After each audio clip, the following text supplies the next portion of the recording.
What if the Falcons don't choke 28-3? I know this is a dog one, and I that thought one's this was gonna gonna be your number one. no. This was gonna be that one because that one has been podcasted about through some other people that I know forever and a day.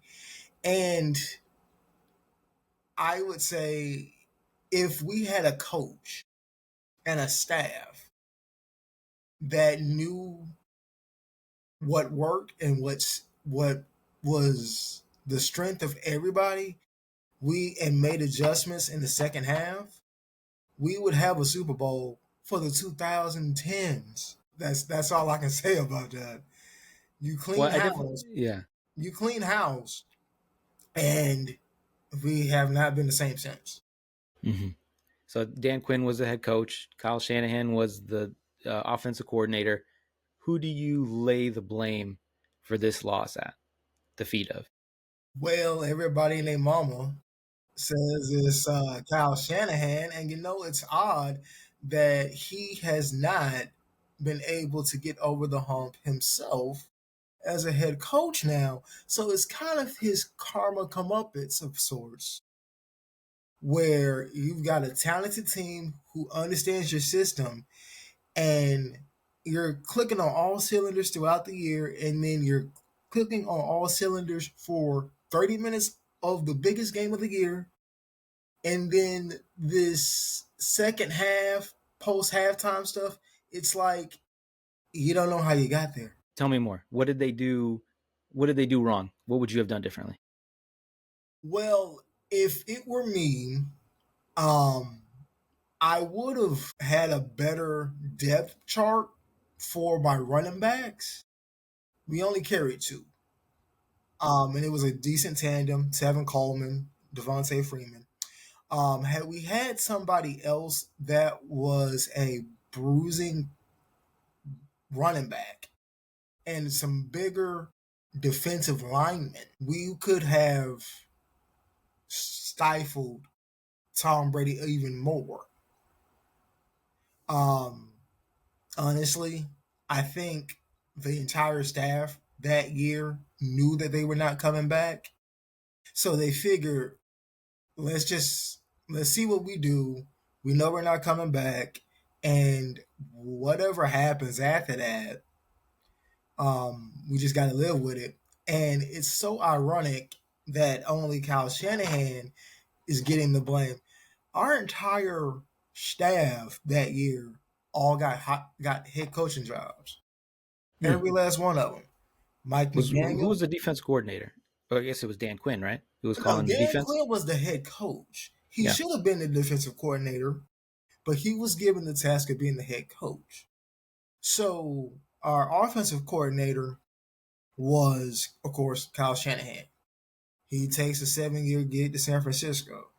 I believe our quarterbacks coach was Mike McDaniel, currently the head coach in Miami.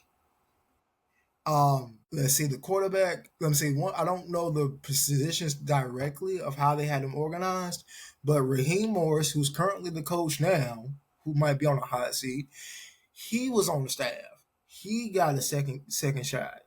Um, Even the head coach for Green Bay, I believe, was on our staff. Yeah, that's right, Matt LaFleur. Yeah. And he's been to multiple NFC championship games since, and he can't get over the hump. So, I mean, Okay. So you're saying that it's everybody's fault, and not just what? Kyle Shanahan. Not just Kyle Shannon, exactly.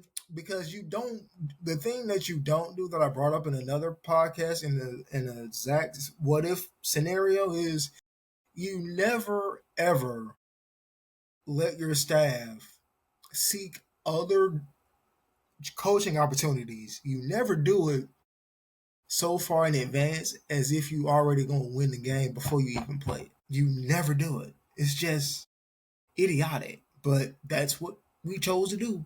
And well, here we are 7 years later, and we still can't get right.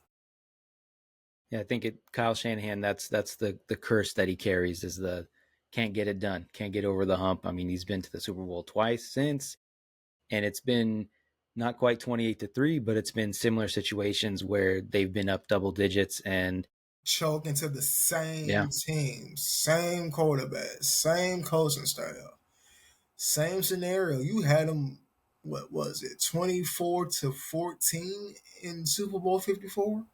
And then you had them 10-0 in this past Super Bowl, and you choked.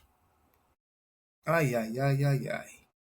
I think that the irony is coming from the Mike Shanahan tree where they just use multiple running backs. They could turn any running back into a star.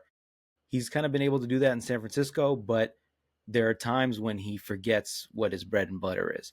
And it seems Exactly. like Boy just, wonder. You want to show yeah, them how smart you are. I mean, the reason we sought him, believe it or not, is because of what he did in Cleveland. yeah, Right? I remember he was there with Mike McDaniel too. And they both came to Atlanta. And you talk about a offensive minded head coach, quarterback coach. You could have went that route and could have brought Dan Quinn in as a defensive coordinator. You might have multiple Super Bowls for They the had the team. 2000s. You Yeah. might have had it for the 2000s. You might have had it. Yeah. I think a couple years before that, if they beat the Niners, well, I think it was 2012, 2013, they beat the That was Niners in the Mike championship Smith, where game. we had a 24-0 lead. We had a defensive minded head coach that year. Everybody galvanized and responded to him. And then once we got to that pinnacle and we choked that, we was like, okay, we're done with you. We ain't listening to you. Mm-hmm. So I mean, I don't know what it is that people were looking for staff wise, let alone player personnel.